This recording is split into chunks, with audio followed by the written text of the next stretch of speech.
내가 그리스도와 함께 십자가에 못 박혔나니. 우리 찬양 드리고 항 시작합니다. 내가 그리스도와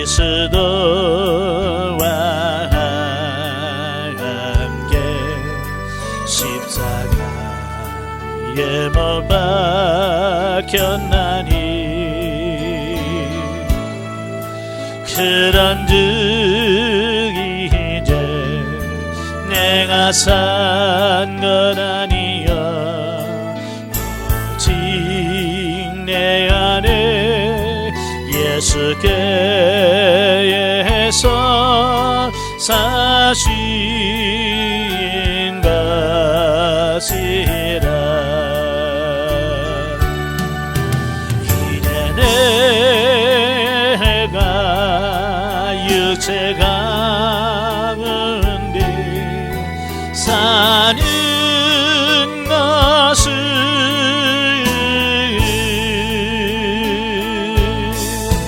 나를 사랑하사 자기 몸 버리신 예수 위에 산 것이라. 아멘. 기도하겠습니다. 은혜로우신 아버지, 오늘도 귀한 시간 허락해 주시고 훈련의 장소로 인도하셔서 하나님의 말씀을 같이 상고하게 하셔서 감사합니다. 오늘도 말씀을 날 때 그 말씀들이 살아있는 말씀이요 생명의 말씀이 되어 우리 영혼이 새로워지는 역사가 있도록 도와주옵소서. 시종을 주님께 맡겨오며 예수님의 이름으로 감사하며 기도합나이다. 아멘. 네, 이 시간 우리 교재 153페이지입니다. 요한 3서 서론적 이해를 보겠는데요. 153페이지입니다. 제목, 본서의 표제명은 요한 3서라고 할 수 있죠. 자, 3서인데요. 저자의 이름과 그 집필 순서를 반영한 것으로서 헬라어 원문 표제명에는 이오안누스 에피스톨레 감마, 즉 요한이 보낸 세 번째 편지다, 이제 그런 뜻이에요. 자, 그걸 우리 한글 성경에서도 똑같이 받아들이고 있고요. 이 저자, 본서의 저자를 자기 자신을 뭐라 그러냐면 장로인 나라고 소개를 하고 있어요. 요한 2서와 똑같습니다. 장로인 내가, 장로인 나라고 표현하고 있죠. 자, 여기서 그 장로인 나가 누굴까? 바로 사도 요한을 의미한다 라고 이렇게 보면 되겠고요. 3번 기록 연대와 장소. 본서의 기록 연대는 사도 요한이 반모섬으로 유배된 AD 95년 이전과 요한 2서를 기록한 직후인 AD 90년에서 95년 사이에 기록된 것으로 보는 것이 타당하다. 또한 기록 장소는 요한의 다른 서신서들과 마찬가지로 사도 요한이 그의 말년에 목회를 했던 에베소가 옳을 것이다 라고 이렇게 봅니다. 기록 동기와 배경. 본서의 시대적 배경은 기록 연대에서 알 수 있듯이 요한 1서와 요한 2서와 비슷한 시기에 주어진 겁니다. 바로 대외적으로는 도미티아누스, 하여간 초대교회에 엄청난 핍박을 했던 왕, 대표적인 왕이 도미티안이거든요. 이 도미티안 황제의 핍박과 또 대내적으로 대내적, 교회 안에서는 여러 각종 이단과 사이비들이 등장을 하게 되고, 또 교회 주축 사역을 했던 사도들이 하나씩 이래 죽고, 그러니까 교회 지도자들이 없고, 그래서 교회가 이 외부적으로 핍박, 내부적으로 여러 가지 어려운 문제가 겹쳐 있는 어떤 그런 시기라고 볼 수 있어요. 그래서 이러한 역사적 배경 속에서 기록한 본서의 본질적 메시지는 요한의 다른 서신들과 동일하나 본서에서는 특별히 그 순회 교사의 접대 문제와 관련돼서 언급을 하고 있다는 겁니다. 자, 그때 당시 순회하면서 복음을 전파하는 사역자들은 일체의 대가를 받지 않는 전적으로 헌신된 사람이었습니다. 다만 자신을 대접하는 성도들의 집에 유하면서 식사를 해결하고 다음 선교지로 갈 수 있는 여비를 제공받았다. 그러니까 예수님께서 마태복음 10장에서 제달 둘씩 짝을 지어보면서 뭐라고 그래요? 예, 전대에 돈도 가지지 말고 두보로또 가지 말고 그냥 가라. 그렇죠? 그대로 순종한 거예요. 예, 돈을 가지고 간 것도 아니고 뭘 먹을 거 챙겨 가지고 가는 것도 아니고 그냥 하나님의 성령에 의해서 가는 겁니다. 그래서 사례비도 받는 것도 아니고, 예, 가서 성도들이 자기 집으로 모시면 그 집에서 머물면서 그 집에서 밥 주면 밥 주는 대로 먹고, 예? 그러면서 복음을 전하고 하나님 말씀을 전하는, 예, 정말 귀한 분들이잖아요. 예, 그러나 문제가 생겼어요. 이게 무슨 문제냐면 바로 이 순회 교사로 가장하여 이단 사상을 전하는 거짓 교사들이 생겨나서 진심으로 봉사하는 성도들을 미혹함으로 인해서 교회 안에 많은 문제가 일어나게 되었다라고 하는 겁니다. 예, 그러니까 이 순회 교사들의 흉내를 누가 내냐? 이단들이 흉내를 내는 겁니다. 그래서 자기도 똑같이 돌아다니면서 마치 자기는 하나님의 복음을 전하는 것처럼 가장을 했지만 뭐요? 자기들이 전하고 싶어하는 이단 사상을 전하는 겁니다. 그러다 보니까 교회 안에 많은 문제가 생기게 되어지는 거죠. 그죠? 그러다 보니까 성도들이 속은 사람들은 뭐요? 이래 누가 오면 무슨 생각을 했겠어요? 저거 진짜일까? 가짜일까? 이제 여기부터 생각하겠죠. 그러니까 정말 하나님 앞에서 진실하게 사역하신 분들까지도 사역의 문이 막혀버리는 겁니다. 오늘과 비슷해요. 예전에는 교회에 누가 오던 환영했어요. 그죠? 성을 총 오셨네, 환영합니다 그랬어요. 근데 어느 날부터 교회에서 새로 오면 저거 이상한 거 아니야? 라고 쳐다보게 됐어. 누구 때문에 그래? 그렇죠, 신천지 때문에 그래요. 신천지 때문에, 예? 추수꾼으로 가장을 해서 추수꾼이 들어가는 겁니다.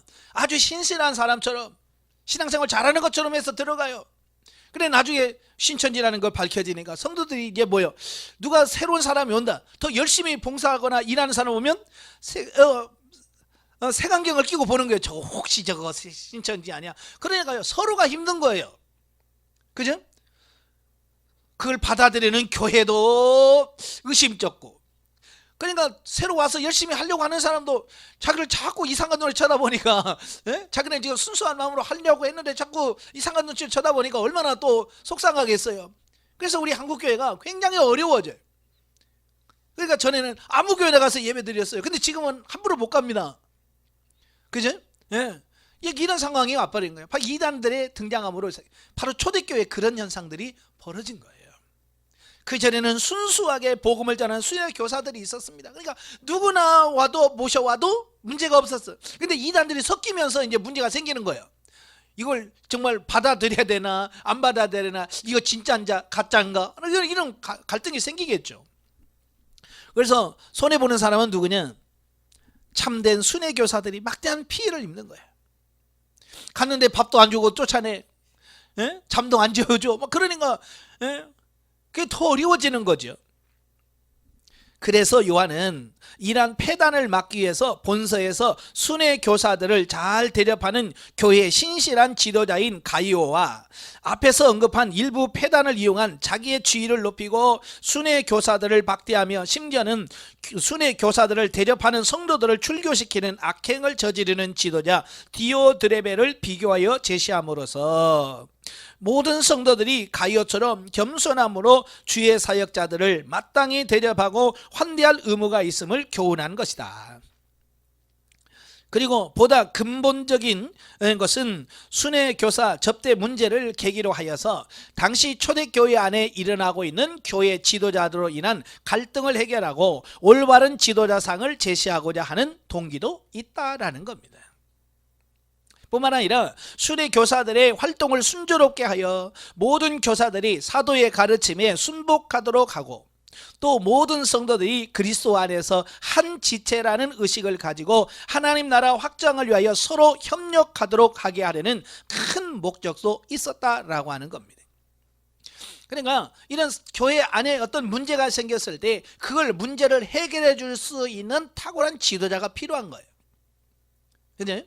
자, 우리나라에도 코로나가 왔을 때 우리 종교 지도자들, 힘 있는 어떤 능력 있는 이런 지도자들이 처음에 딱 나서서 이걸 정리를 착 했으라면 우리 한국교회가 그렇게 비난받지 않았을 거예요. 근데 그 누가 딱 일어나서서 이걸 정리를 못한 거예요. 그러니까 뭐 우왕좌왕하면서 한쪽에서는 뭐 종교 탄압이다 그러고 막 하고 또 막 그러니까 이게 문제가 더 커져 버린 거예요. 이게 뭐냐, 탁월한 지도자, 문제를 정리를 쓴 지도자가 없는 게 문제예요. 오늘 우리도 마찬가지예요. 교회 안에서 문제가 생겼을 때 어때요? 평신도 중에서도 그래요. 교회에서 자리 잡고 있는 장로님이나 권사님들이 가서 거기 가서 쓱 들어가서 이야기 몇 마디 하면 그냥 다 문제가 풀리고 얼마나 좋아. 그죠? 근데 여러분의 교회에 그럴 만한 분이 있어요, 없어요? 여러분이 그런 분들이 되셔야 돼. 아시겠죠? 예. 그래서 분열이 있는 곳에 여러분이 가면 분열이 해결되고, 다투던 곳에 가면 풀리고, 예? 우리가 그 역할을 해 주셔야 돼요. 아시겠죠? 이외에도 부차적인 동기로는 본서를 전달한 순회 교사로 추측되는 데메드리오를 천거하여 가이오에게 접대를 부탁하고 사도 요한 자신의 방문 계획을 본 서신의 수신자인 가이오와 교회에게 알리고자 했다라고 하는 겁니다. 그래서 초대교회는 이게 진짜인지 가짜인지 이게 가려내기가 어려운 거예요. 그래서 천거서라고 하는 것을 써보내는 거예요. 요즘으로 하면 추천서죠. 예, 그러니까 유명한 사도들이 이 사람은 믿을 수 있다, 이건 내 제자가 확실하다라고 하는 추천서를 써서 보내면 교회에서 그 천거서를 보고 이분은 확실하네, 그래서 받아들일 수 있는 어쩌냐 그런 계기가 마련되어졌다라고 하는 겁니다. 사도 요한은 자신도 예수님의 공생의 시절에 예수님의 가르침을 잘못 이해하여 정치적 출세를 자신의 어머니인 살로메를 통하여 예수님께 부탁한 적이 있는 과거가 있었기 때문에 본서에서 그리스도 안에서 형제를 위하여 봉사하는 겸손한 자세에 대하여 교훈하는 요한의 마음은 더욱 간절했을 것이다. 예? 그러니까 사도 요한은 그 교회에 와서 디오드레베 으뜸되기를 좋아하고 막 하는 이런 사람의 마음을 이해하는 거예요. 왜? 자기도 옛날에 그래 봤거든요. 그죠? 예수님 낚시에 자기 엄마까지 동원해가지고 하나는 좌편에 하나는 우편에 앉게 해달라고 치맛바람을 일으켰던 사람이 누구예요? 요한이거든요. 자기가 옛날에 그 몰랐을 때 그 자기 과거를 보면서 아이고 모르니까 저러겠지. 그러면서 문제를 일으켰던 디오드레베를 이해하는 어떤 이런 부분도 생겨났다라고 하는 거죠. 자, 요한 3서의 특징을 보면 1. 특정한 수신자에게 보내진 개인적 서신이다. 본서는 요한 서신 중 가장 완벽한 편지 형태를 갖추고 있고 개인적인 내용으로 일관된 서간문이다. 그러니까 가이오라고 하는 장로에게 보낸 개인적 서신이에요. 두 번째, 그리스도에 대한 직접적인 언급이 없다. 예수님의 이름이라든지 이런 게 전혀 없어요. 단지 주의 이름을 위하여 라는 말과 진리라고 하는 표현만 나왔을 뿐이에요. 세 번째, 진리에 대항하는 거짓 세력을 구체적으로 언급하고 있다라고 하는 겁니다. 그래서 디오드레베라고 하는 이름뿐만 아니라 그가 저지른 악행을 일일이 거론함으로써 그에 대한 철저한 경계를 권하고 있다는 거예요. 그 다음에 네 번째, 당시 파피루스 한 장에 기록될 만한 짧은 내용의 서신이다. 이는 요한 2서와 마찬가지로 서신자들에 대한 사도 요한의 방문이 곧 있을 것임을 암시해주고 있다. 그러니까 편지보다는 직접 가서 만나서 전하기를 원하는 그 마음이 있었다라고 하는 거고요. 157페이지에 보시면 신학적 이해입니다. 요한 3서에서의 그리스도 기독론을 보면 요한의 서신 중에서 가장 개인적인 성격의 서신인 본서에는 요한 1서와 2서와 다르게 그리스도에 대한 직접적인 언급이 없습니다. 다만 7절에 저희가 주의 이름을 위하여 나가서 라고 하는 말이 나올 뿐이죠. 그러나 진리 가운데 행하는 성도의 올바른 자세에 관하여 교훈하는 본서의 핵심 교훈의 배경에는 예수 그리스도가 진리의 근원임과 동시에 진리 그 자체라는 사상이 다 밑바탕에 깔려 있다라고 하는 것을 보게 됩니다. 그러니까 꼭 하나님, 꼭 예수님이라는 그 말을, 이름을 거론해야만 되는가라는 겁니다. 그걸 안 해도 그 밑바탕 삶 속에서 사라지는 삶이 나와야 돼. 오늘 교회 안에서 보면 맨날 이만 아버지 주여, 오 주여, 맨날 그런데 삶은 개판이야. 그런 사람 있어요, 없어요? 그럼 어떨 때는 저런 말 안 했으면 좋겠다.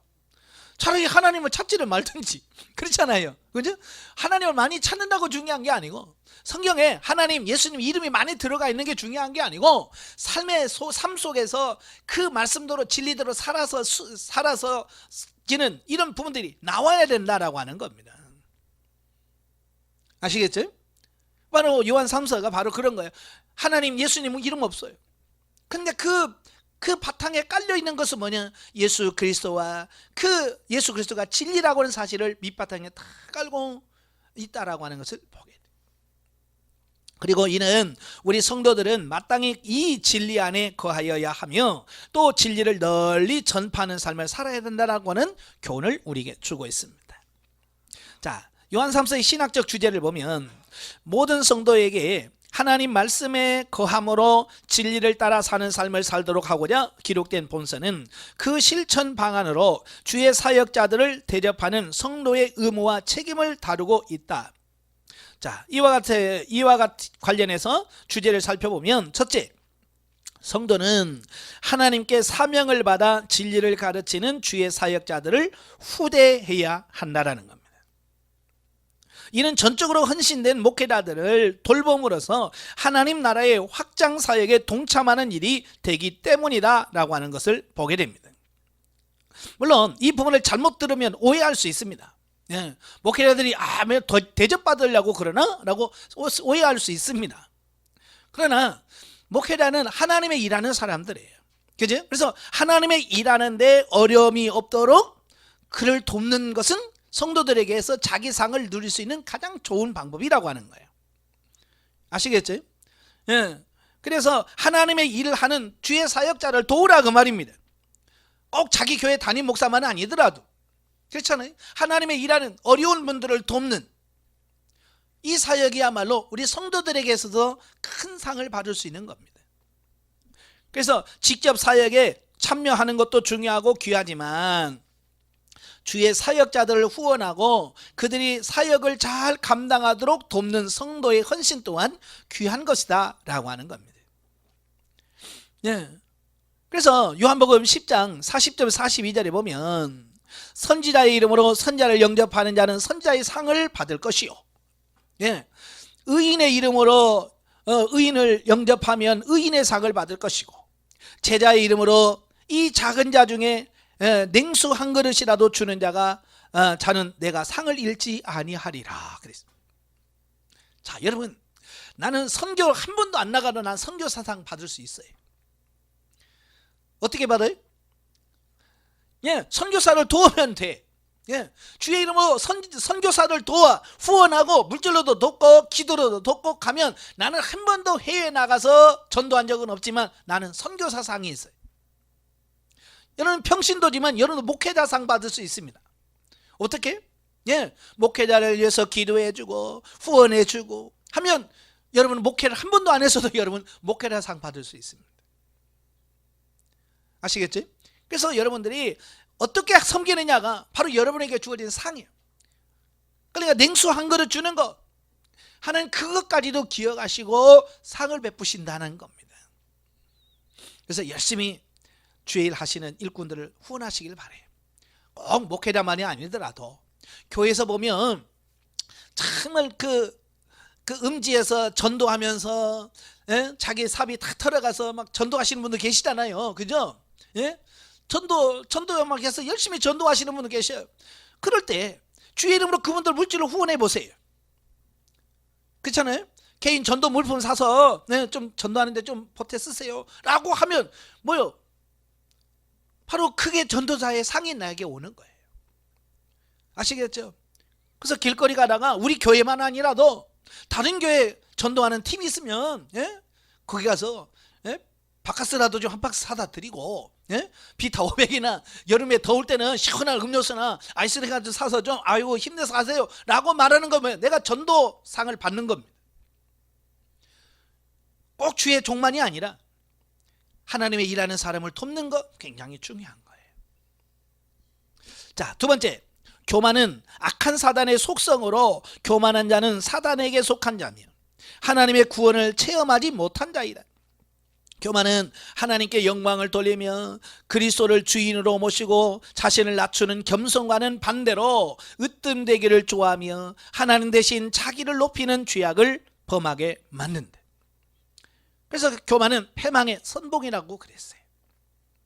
따라서 성도들은 마땅히 악한 사단의 성품인 교만을 버리고 예수 그리스도의 성품인 겸손으로 무장해야 된다. 세 번째, 성도는 선을 본받고 실천하는 자들이 되어야 된다. 왜냐하면 선을 행하는 자들은 하나님께 속한 자들이기 때문이다. 그래서 우리는 교회 안에서 어떤 누가 좋은 모습이 보여지면 어때요? 따라해요 좀. 내가 본받고 싶은 모습이 있으면 좀 따라서 해요. 제가 전에도 강의하면서 그랬죠. 저희 훈련 받을 때는요, 걸어가면서도 기도하라고, 항상 기도하라고 가르쳤어요.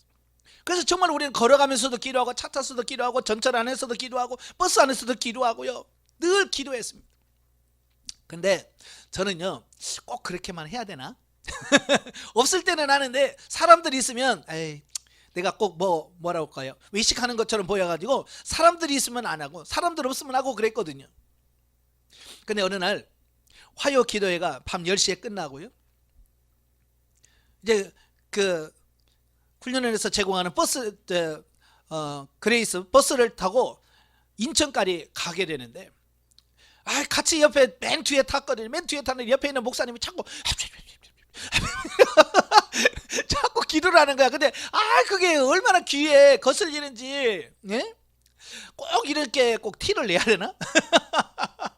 그런 생각이 쑥 올라오는 거야. 그래서 하나님 꼭 이렇게 티를 내야 돼요, 내가? 꼭 이렇게 해야 됩니까? 제가 뒤에서 말로는 못하고 속으로 싫어서 하나님께 기도해서, 그러니까 주님께서 뭐라고 말씀하냐면 좋은 것은 본받아라 그러시는 거예요. 그렇게 싫어만 하지 말고 좋은 것은 본받으라고 말씀하는 거예요. 아멘 하고 저도 같이 계속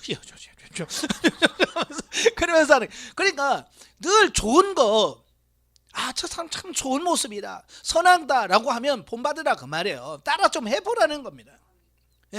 사람 눈치만 보지 말고. 그래서 바로 그 가이오에게 악한 건 본받지 마라. 근데 사람들은요, 좋은 건 안 본받아. 근데 나쁜 것은 왜 이렇게 잘 받아들인지 몰라요. 반대로 돼야 돼요. 우리 선한 것을 본받으셔야 돼요. 예수님께서 뭐라고 그래요? 그 사람의 열매를 보고 그 사람을 안다 그랬죠. 그죠? 그러므로 성도들은 진리를 알기만 해서는 안 되고 그것을 행함으로 자신이 하나님께 속한 자임을 드러내야 된다. 삶으로 보여줘요. 여러분, 가식적으로 어떻게 꾸밀 수는 있지만 그게 계속 이루어질 수는 없어. 다 드러나요.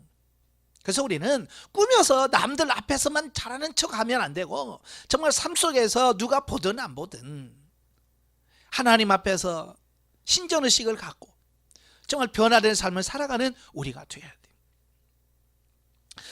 자, 요한 3서와 현대 성도. 자, 본서는 가이오는 선을 행하는 자와 디오드레베라고 하는 교만한 자를 비교함으로써 성도들이 해야 할 마땅한 행동과 의무를 가르쳐주고 있습니다. 그러니까 본서가 표면적으로 말하는 것은 나그네 대접에 관한 것이지만 내용의 본질에 있어서는 진리 안에서 행하는 자와 그렇지 못한 자를 비교하여 보여줌으로써 진리 안에서 행하는 성도의 바른 자세가 어떠해야 하는가를 교훈하고 있다라고 하는 겁니다. 그러니까 두 사람을 이렇게 제시하잖아요. 그래서 누구를 본받을래? 어떤 삶을 살아야 되겠냐라고 하는 것을 보여주는 거죠. 이는 사도 요한의 메시지는 오늘날 현대 성도들에게 어떤 의미를 주는가요? 그래서 오늘날 교회도 마찬가지예요. 그 바르게 신앙생활 하신 분들은 교회 안에서 항상 좋은 것만 봐요. 그 얘기할 때 교회에 좋은 것만 얘기해요. 근데요, 이게 잘못된 사람은요, 어떻게 이렇게 못된 것만 보는지, 그죠? 그게 흠만 잡아. 그냥 그래서 좋은 걸 절대 얘기 안 해요. 나쁜 것만 얘기해요. 여러분, 누구하고 친해야 돼요? 좋은 얘기하는 사람하고 친해야 돼요. 그래서 교회에서 이렇게 대화해보다가 자꾸 누구 흠 얘기하고 누구 흉보고 그러면 그 옆에 같이 봐라. 가면 여러분만 손해야. 그렇죠? 안 들으면 모르는데 꼭 들어놓으면요 이게요 남아요 이 안에. 그래서 혹시 내가 잘못 봤나? 저는 잘 보던 사람도 그 말을 들으면 이상하게 색안경을 끼고 그 사람을 보게 돼요. 그러다 보면 그게 맞는 것 같기도 하고 이렇게 되어지는 거거든요. 이게 한번 들어놓는 게 이게 어려워요. 그래서 아예 그런 분들하고 교제하지 않는 것이 내 신앙과 내 믿음을 지키는데 유익하라. 자, 의미가 두 가지인데요. 첫째, 우리 성도들은 어떤 방법이든지 하나님 나라 확장 사역에 동참하지 않으면 안 된다. 일선에서 복음을 전파하는 자로든 아니면 그런 사역자들 물질과 기도로 후원하는 자로든 주의 사역에 동참하는 것은 성도된 자로서의 마땅한 의무이다라는 겁니다. 그렇죠? 우리는 구원받은 자로서 마땅히 하나님의 일에 동참하는 사람이 돼야 돼. 예. 그건 마땅히 해야 될 도리예요. 두 번째로 우리가 주의 일을 하는 것은 전적으로 하나님의 영광을 위한 것이고 우리 자신의 영달을 위한 것이 절대 아니다. 그러므로 우리는 자신을 으뜸으로 내세우며 다른 사람을 편론하는 교만한 자세를 버리고 항상 나보다 남을 낮게 여기는 겸손한 자세로 주의 사역에 힘쓰는 자들이 되어야 한다. 사실 이 주의 일은 뭐 출세 성공하기 위해서 주의 일을 하는 게 아니잖아요. 그죠? 으뜸되고 다 칭찬받고 인정받기 위해서 일하는 건 아니에요. 예. 그래서 세상에서 인정받으면 하나님 나라에서 상이 없습니다. 왜? 세상에서 다 받아서. 그래서 사람들이 모르게 해야 돼. 나는 사람을 인정하지 않아야 돼. 그래야 하나님이 보시고 은밀한 중에 보시는 그분이 우리에게 갚아주신다라고 말씀해주고 있습니다. 그리고 주의 일에는 높고 낮음이 없어요. 사실은. 그죠? 우리는 하도 이제 군사 문화에서 성장하다 보니까 자르다 보니까 자꾸 뭘 계급으로 자꾸 이걸 따지려고 그래요. 예, 집에서도 제일 대빵이 누구고 그 다음에 대빵이 누구고. 예? 그래서 자꾸 이걸 집에서도 이걸 누가 제일 힘이 있냐 이걸 따져. 그래서 우리 집은요 아빠가 대장이에요. 뭐 어떤 집은 우리 집은 엄마가 대장이에요. 뭐 이러면서 예? 자꾸 그걸 어떤 이렇게 계급을 따지려고 하는데 집에서 대장이 어디 있어요? 그렇잖아요? 온 가족이 하나 돼서 화목하게 이게 중요한 거지. 뭐 누가 대장을 하면 뭐예요? 예, 월급 더 주는 것도 아니고. 그죠? 또 교회도 마찬가지요. 교회에서 대장 하면 뭐 할 거예요? 그게 아무 의미가 없어요. 그죠? 우리는 서로 섬기는 자세로 죽게 하듯 주를 섬기듯 우리가 섬기는 사람이 돼야 된다라는 겁니다. 자, 넘겨서 구속사적기를 보죠. 초대교회 당시에는요 복음을 전하는 순회 전도자들이 많이 있었다. 반면에 참된 진리를 전파하는 사람들을 배척하고 대적하는 디오드레베 같은 자들도 있었다. 하여간 뭐 교회 안에는 별의별 사람들이 다 있으니까요. 그죠? 예, 저자 요한은 그와 같은 자들을 본받지 말고 데메드리오와 같이 진리 안에서 거하며 복음을 위하여 수고하는 자들을 더욱 환대하며 후원할 것을 권면하면서 격려하고 있습니다. 디오드레베와 데메드리오 이름이 조금 비슷해가지고 혼돈하는데 저는 다른 사람이에요. 예, 이 데메드리오는 사도 요한이 추천해서 보낸 사람이에요. 예. 그러니까 인정을 받았기 때문에 보내주는 거 아니겠어요? 그지? 예. 여러분도 그러잖아요. 나 뭐 하려는데 추천서 좀 써줘요. 그럴 때 자신 있게 써주지 라고 하는 사람이 있는가 하면 이 써줘야 돼 말해야 돼 고민하는 분도 있을 거예요. 그지? 왜? 내가 정말 그 사람을 믿고 신임하면 뭐 써줄 수 있죠. 특별히 여러분 누가 나 좀 보증 좀 써줘 그러면 여러분 고민해요 안 해요? 고민 많이 하잖아요. 그냥 내가 그 사람을 믿어 신뢰하면 써주지 그럴 거예요. 근데 예? 전혀 그 신용이 안 돼. 그럼 뭐라 그래? 도장이 없는데 나 시간이 없어 그러면서 자꾸 회피하려고 하겠죠. 이게 인정받는 사람이 되는 것이 얼마나 중요한가. 인정받기를 바래요. 예. 진리의 복음이 전파되는 곳에 진리를 핍박하는 방해 세력도 있다. 하나님은 먼저 진리를 깨닫고 변화된 자들을 통하여 구원의 복음이 이어져서 하나님 나라를 확장하도록 역사하신다. 예. 그래서 하나님은 먼저 부르시고 그를 훈련하시고 세운 다음에 세워진 그를 통해서 하나님의 일을 해요. 그러니까 오늘날 중요한 게 뭐냐? 세워지는 것이 먼저 중요한 거예요. 근데 우리는 걷지도 못하는 것이 뛴다고, 그죠? 애기들 보면 성질 급한 건 걷지도 못하는 걸 막 뛰다가 넘어져. 예? 그러니까 내가 세워지지 않았는데 그냥 뛰려고 하니까 문제가 생기는 거예요. 우리가 먼저 세워지셔야 돼. 아시겠죠? 예수님 그러잖아요. 야, 맹인이 맹인을 다면 둘 다 구덩이에 빠진다. 먼저 자기 눈부터 떠야 될 거 아니에요. 그죠? 자기 눈부터 띈 다음에 볼 수 있어야 다른 사람을 인도할 수 있을 거 아닙니까? 그래서 여러분들이 자꾸 남하고 비교하지 말고 내가 먼저 하나님이 바로 세워져서 내가 세워진 다음에 나도 바르게 갈 뿐만 아니라 다른 영혼도 이끌어갈 수 있는 그런 삶이 되셔야 되는 거예요. 교회에서 보면 참 별의별 사람들이 많잖아요. 그래서 전도한다고 열심히 하나 데려와가지고요 시험 들게 해가지고 떠나게 만들어. 아이고 참. 그러면 이거 한번 시험 들고 나간 사람은요 몇 배로 힘듭니다. 다시 전도해갖고 오기가. 그렇잖아요. 아예 교회 모르는 사람들은 그냥 전도하고 교회 갑시다 그러면 아이고 뭐 교회에서 나쁜 짓 하겠어 뭐 가르치겠어요? 그거 와요. 근데 한번 시험 당한 사람은 에이 그러면서요 교회 가니까 안 되더라 뭐 맨날 돈만 내라고 하더라 뭐 예배 드리라고 눈 감아놓고 신발 도적질해 가더라 뭐 옛날에 그런 거 있잖아요. 옛날에 신발 다 벗고 들어가면 갈 때 집에 갈 때 좋은 신발로 바꿔 신고 가버리고 그래가지고 옛날 교회에서 시험 많이 들었어요. 네? 예. 저도 옛날 신발 신고 갔다가 신발 잃어버려가지고 맨발 벗고 집에 들어오고 그랬거든요. 예. 그러니까 믿음이 있으니까 그런 걸 저희 어머니가 믿었으니까 괜찮아 사줄게 그러니까 괜찮았지. 만약에 저희 어머니가 안 믿으면 부지깽이 들고 이놈 새끼야 왜 교회 가가지고 신발 잃었어 그러면 제가 교회 가겠어요? 안 가죠.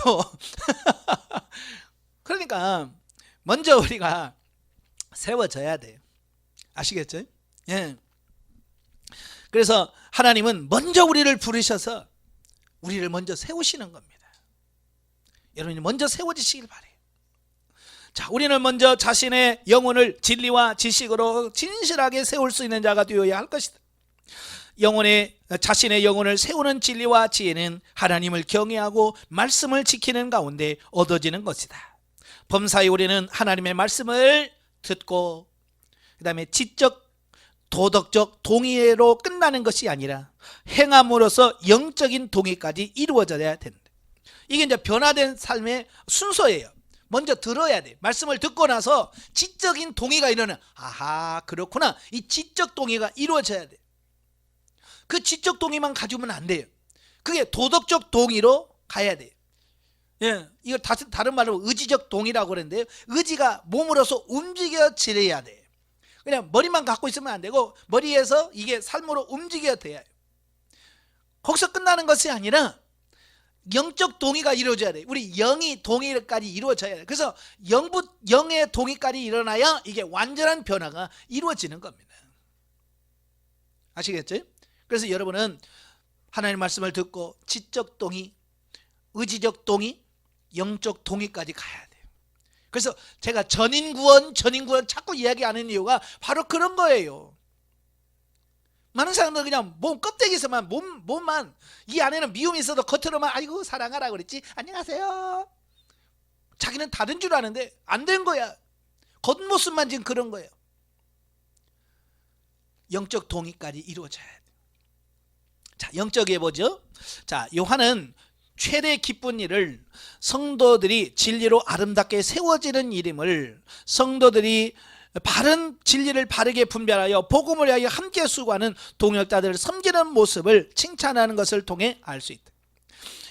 저도 이제 목회하고 이 훈련을 하면서 제일 제가 기쁜 게 뭐냐면 누가 뭐 맛있는 거 사오고 그러면 부담돼요 사실.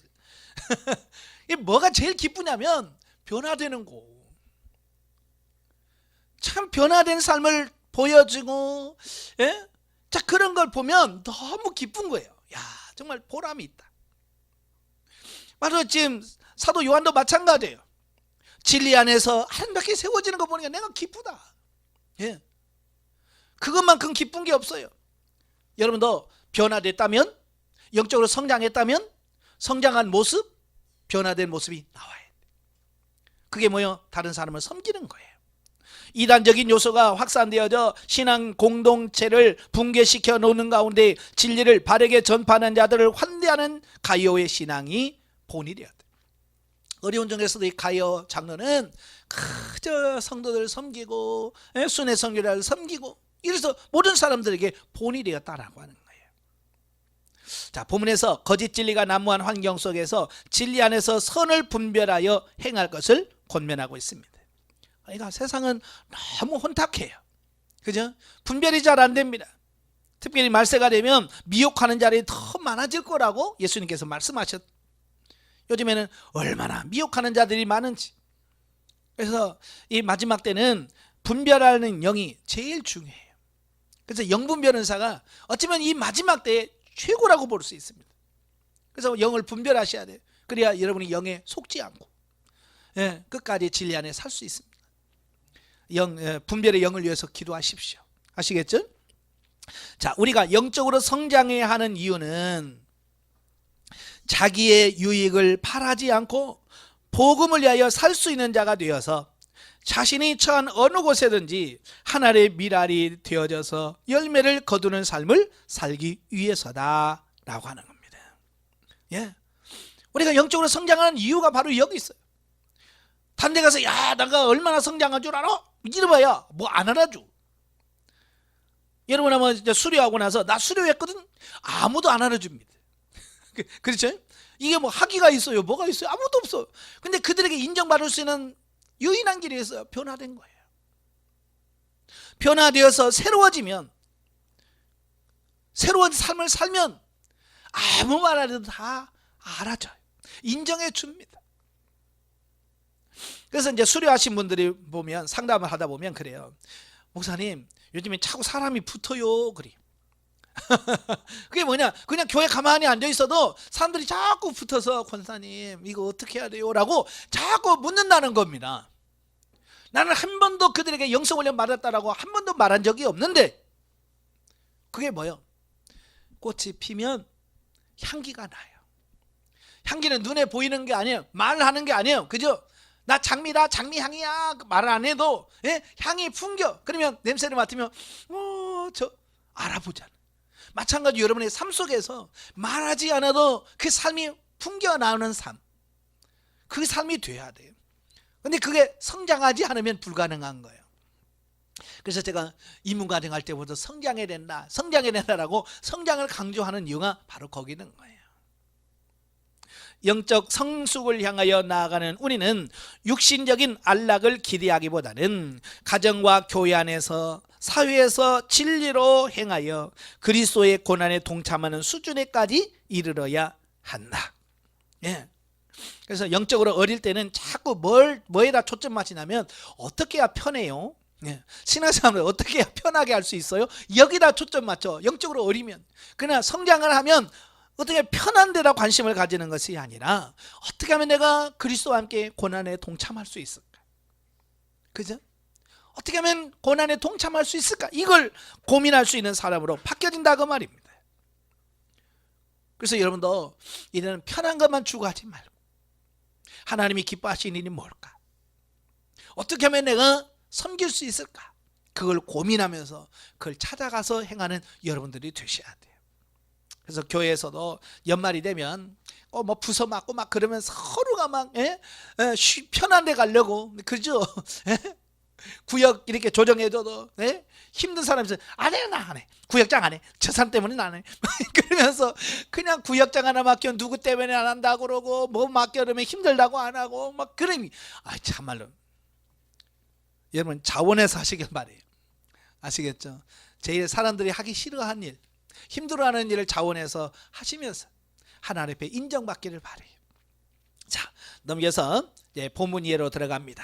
1장 진리 안에서 행한 가요에 대한 칭찬과 디오드렙의 악행에 대한 경계. 1절부터 4절 시작하는 말. 자, 보면은 본서를 시작하는 도입부에 해당되는 부분으로서 여기서 요한은 먼저 자신의 발신자와 수신자를 밝히고 본서의 수신자인 가이오에 대하여 축복 기원과 가이오에 대한 그의 기쁨을 언급해 주고 있습니다. 자, 여기서 주목할 것은 가이오를 향한 요한의 삼중적 축복을 말합니다. 자, 요한이 가이오를 향해서 뭐라고 말하냐면 내 영혼이 잘된 같이 범사가 잘되고 강건하기를 바란다. 이게 삼중, 그러니까 축복을 삼중으로 하는 겁니다. 영, 혼, 몸에 대한 부분 삼중직으로 하는 겁니다. 그래서 가장 우선시 되는 게 뭐예요? 네, 영혼이 잘됨 같이. 네, 영혼이 잘된 같이. 근데 본서에는 영자는 없습니다. 혼이 잘된 같이라고 되어 있어요. 예, 그래서 뭐지? 영혼이 잘 되는 왜 혼이 잘 되지? 라고 생각할 수 있어요. 그러나 여기서 요한이 그냥 혼이 잘됨 같이 라고 말했지만 그 혼 안에는 뭐가 들어있어요? 영이 포함되어 있는 말과 같은 거예요. 그래서 한글성에는 영혼으로 되어 있지만 그게 올바른 해석이라고 볼 수 있어요. 예. 그것은 범사의 형통과 육신의 건강은 영적인 것에 기초할 때 올바른 것임을 인식하고 먼저 영적 번영에 심혈을 기울여야 한다는 것. 예. 가장 중요한 게 뭐냐면 육신이 잘 되고 범사가 잘 되는 게 아니라 먼저 내 영이 잘 되는 것. 아시겠죠? 그게 최고예요. 그것이 되고 나서야 다른 것이 되는 겁니다. 예. 이게 반대가 되면 문제가 생겨. 영은 성장하지 않는데 육신이 건강하면 뭐 할까요? 예? 맨날 돈 벌러 다니고 죄진이라고 바빠요. 예, 그래서 영이 잘 되고 건강해야 하나님의 일하지.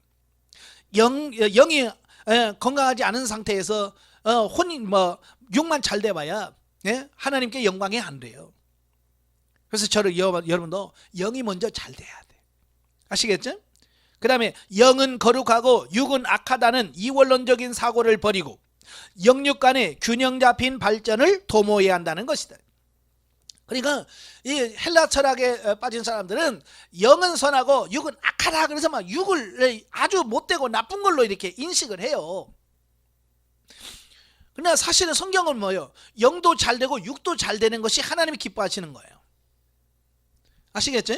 예. 그래서 결국은 영이 잘됨 같이 육도 잘 돼야 돼요. 예, 이게 하나님의 뜻이에요. 그래서 전인구원을 강조하는 이유예요. 이 한쪽으로만 치우치면 안 됩니다. 그래서 막 영 하면서 막 영적으로만 들어가서 육은 신경 안 쓰는 아니에요. 영도 잘 돼야 되겠지만 결국 영이 잘 되면 육신도 잘 됩니다. 이게 이제 우선순위 순서가 중요한 거예요. 예, 육이 먼저냐 영이 먼저냐라고 할 때 우리는 영이 먼저라는 거. 예. 그 다음에 5절부터 8절에 보면 가이오를 향한 칭찬과 격려입니다. 자, 보면은 가이오에 대한 칭찬과 격려 및 디오드렙에 대한 책망을 통하여 진리 가운데 올바로 행하는 자에게 요구되는 자세가 어떤 것인가를 보여주고 있는 본서 본론부인 5절부터 12절까지의 내용 중 첫 단락에 해당되는 부분으로 가이오에 대한 칭찬과 격려의 내용이 언급되어지고 있습니다. 예, 그래서 먼저 요한은 그 가이오의 선행을 칭찬한 후에 그러한 선을 계속 행하도록 격려하고 있지요. 자, 그러면 가이오의 선행이 뭘까? 예, 가이오의 삶이 어땠길래 그 사도 요한이 그를 칭찬하는가라고 하는 부분입니다. 그는 나그네, 곧 순회 교사들을 잘 영접했다라고 하는 겁니다. 예. 순회 교사들을 영접하고 잘 대접하는 것이 이 가이오 장로의 가장 칭찬받는 선행이에요.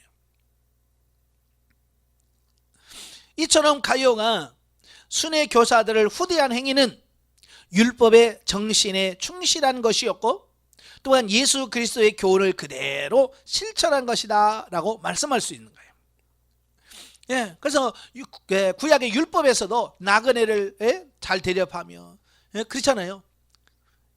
예, 나그네를 잘 대접해야 돼요. 그래서 동네에 들어갔는데 나그네가 와서 그 동네에서 집에서 못 자고 길거리에서 잤다. 그 동네 수치라고 생각한 거예요. 예. 그래서 시대가 악할수록 뭐요?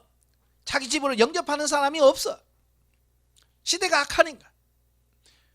그러나 영적으로 선한 때는 그를 모셔와서 받아들인 사람이 많은 거예요. 예수님도 그러잖아요. 마태복음 10장에서 제자를 둘씩 짝을 지어서 내보내면서 전도 보내죠. 그러면서 뭐라고 그래? 너희를 영접하는 자는 나를 영접하는 것이고 나를 영접하는 자는 아버지를 영접하는 것이다. 예. 그래서 영접하기를 영접해라, 대접해라라고 예수님도 말씀하고 있거든요. 물론 본문에서는 가요의 선행으로 나그네를 접대한 한 가지 사실만을 언급하고 있다. 그리고 사도 요한은 이 한 가지 사실만을 가지고 가요가 진리 안에서 행한 것이라고 평가하고 칭찬하고 있습니다. 왜 그럴까요? 그 당시 순회 교사들을 영접하고 잘 대접하는 것이 쉽지 않았다라고 하는 것을 볼 수 있는 겁니다. 사실 여러분도 그러잖아요. 만약에 예를 들어서 여러분 교회에서 부흥회를 합니다. 그런데 담임 목사님이 여러분에게 아유 권사님 이번에 강사님 어디 권사님 집에서 모시고 어떻게 좀 식사도 좀 해주시고 거기서 주무시기 좀 해주시죠. 그럼 뭐라고 하겠어요? 만약에 여러분 지금 그런 부탁을 했다면 여러분 어떻게 하겠어요? 할렐루야 그러겠어요? 아이 못해요 아이고 내가요 어떻게 해요 그러겠어요. 사실 다른 사람이 우리 집에 와서 잔다는 것은 참 쉽지 않아요. 옛날에 아무 문제가 안 됐어요. 그죠? 예전에는 진짜 아무 문제가 안 됐어요. 저도 예전에 어렸을 때요 남의 집 가서 많이 잤어요. 근데 뭐 옛날에는 뭐 지금처럼 뭐 아버지 뭐 부모님 방 뭐 누나 방 동생 방 따로 있어요? 그냥 큰 방 하나에서 이불 큰 거 하나 뒤집어 쓰고 다 자 거기서. 그러니까 남의 집에 가도 그냥 그 식구 속에 하나 끼어 들어가 자야 돼. 그게 쉽지 않아요. 그죠? 그런데 옛날에 우리는 잘 놀았어요. 그렇게 친구 집에 가서도 그냥 모자라면 거꾸로 저 밑에 가서 발 놓고 그러니까 옆에 발가락이 나오고 우리 어렸을 때 그렇게 많이 살았어요. 네. 예. 그 쉽지 않아요. 그때는 그렇게 남이 와서 자고 이런 거 별로 그렇게 안 했어. 근데 요즘은 방도 넓고 집도 넓은데 그렇잖아요. 집에 방이 비어 있어. 그런데도 손님들 와서 가끔 이렇게 뭐 친한 가족들은 괜찮지만 좀 이런 사람들 와서 한다면 싫을 거예요. 옛날에도 다 그랬을 거예요. 그죠? 불편했을 거예요. 그럼에도 불구하고 그 불편을 감수해야 되는 거잖아요. 그죠? 근데 옛날에는 다 그걸 감수했단 말이에요. 참고 인내하면서 견뎌내. 근데 요즘에는 불편하면 못 견뎌요. 감수를 못 해요.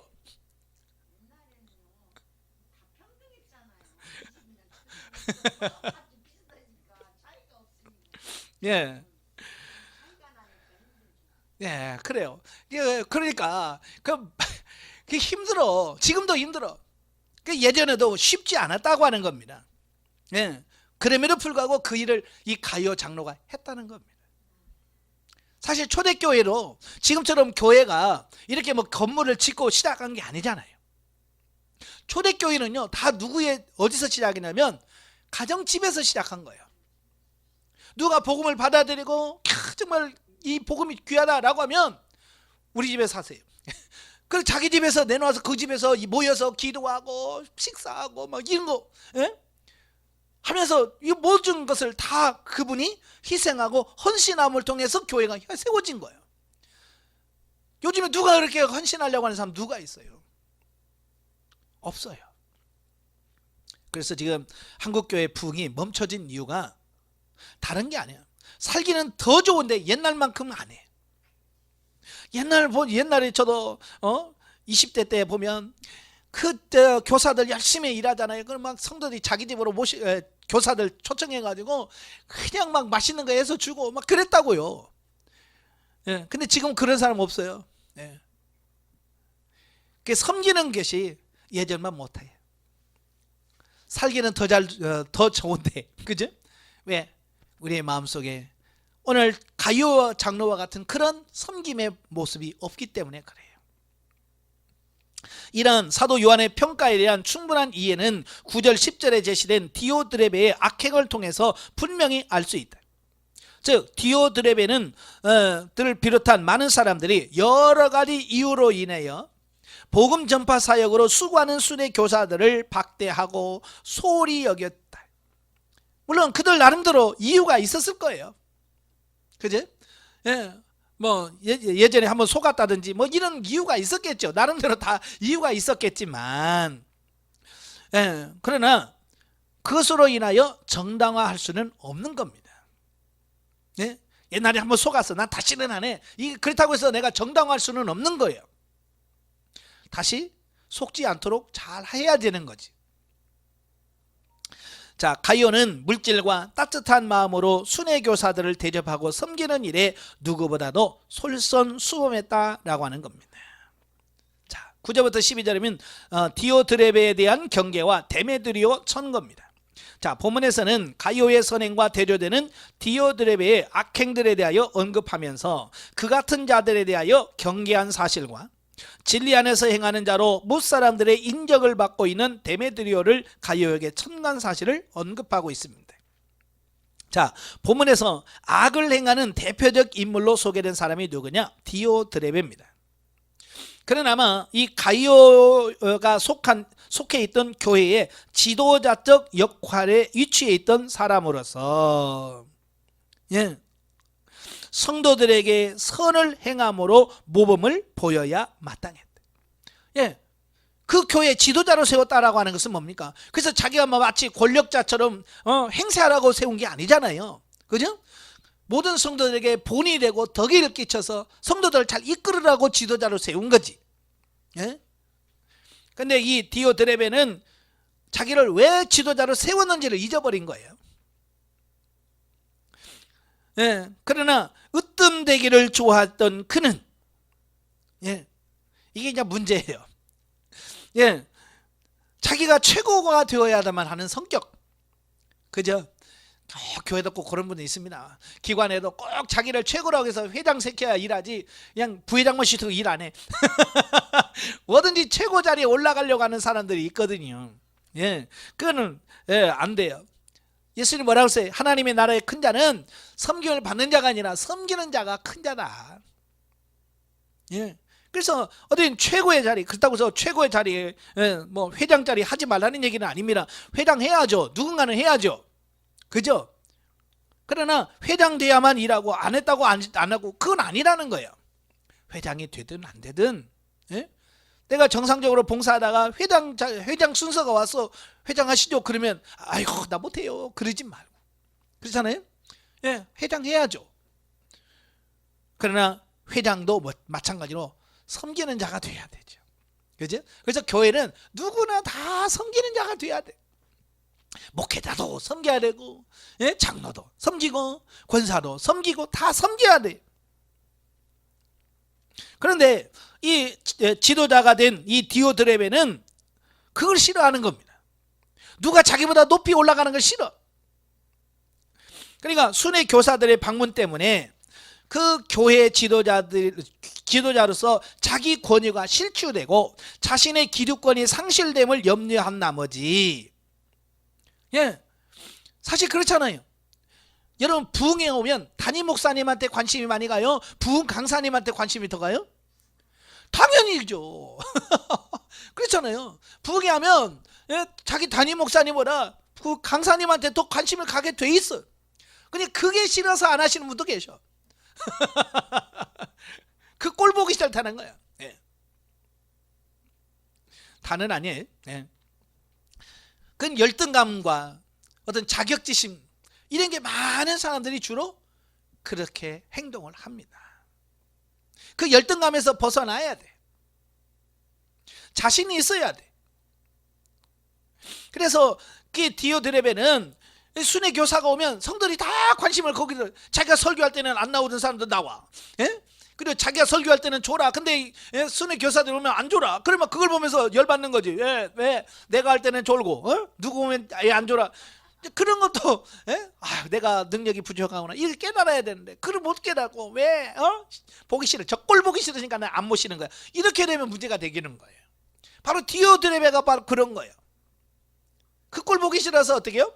순회 교사들을 영접하지 아니하고 또 터무니없는 말로 그들을 깎아내려, 악한 말로 비방한다 그 말입니다.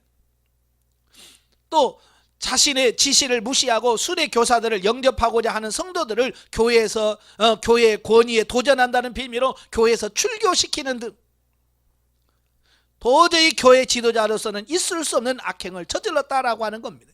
이건 독재죠. 그게 목회라고 할 수 있겠습니까? 지금 디오드레베가 그러고 있는 겁니다. 그래서 요한은 교회를 직접 방문하여 그러한 디오드레베를 징계하리라는 자신의 의사를 밝힙니다. 왜? 그러면 그런 사람이 계속 지도자로 있는 한 어때요? 그 교회가 어떻게 은혜롭게 되겠습니까? 안 되겠죠. 가이오로 하여금 그와 같은 악을 행하는 자들을 경계하도록 권면한 것이다. 그러니까 그들을 본받지 마라. 그러니까 물들지 말라. 이렇게 권면하고 있습니다. 한편 요한이 데메드리오를 가이오에게 천거하는 구체적인 이유에 대하여는 분명히 알 수 없다. 추측컨대 나그네를 접대한 일로 디오드레베에게 출교당한 사람이거든. 그래서 추측이 뭐냐, 아마 이 가이오는 그 나그네 순회 교사들을 대접했다가 아마 교회에서 쫓겨난 사람이었을 가능성이 크다라고 하는 겁니다. 그렇지 않으면 디오드레베에게 배척을 당했던 순회 교사일 수도 있다. 어쨌든 요한은 본서의 전달자로 추정되는 데메드리오가 무사람의 칭찬을 받는 자임이 분명하며 그에게 호의를 베풀 것을 부탁하였는데 이는 가이오에게 더욱 선행에 정진하도록 격려한 사실과 금액을 같이 합니다. 자, 13절에서 15절 맺은 말. 자, 보면은 본서의 종결부에 해당되는 부분으로 요한 2서의 종결부와 마찬가지로 본서에 기록한 것 외에 더 쓸 것이 많으나 직접 대면하여 이야기할 것을 기약하면서 간단한 문안 인사로서 본서를 종결짓습니다.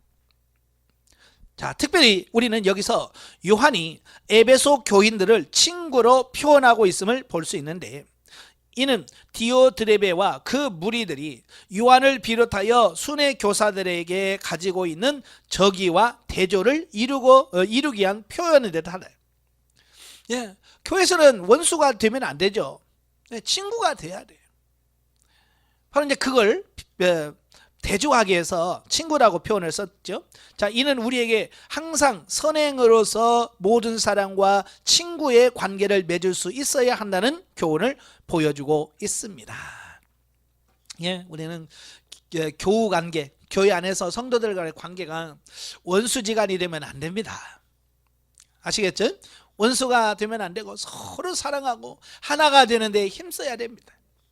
자, 영적에 봅니다. 2절에서 영혼이 잘 된다고 하는 것은 영혼이 장성하여 성숙하여 짐을 의미합니다. 범사에 잘 된다고 하는 것은 모든 범사가 육신이 원하는 대로 잘 된다는 것이 아니라 모든 일이 진리의 말씀대로 삶이 이루어진다는 것을 의미하고 있습니다.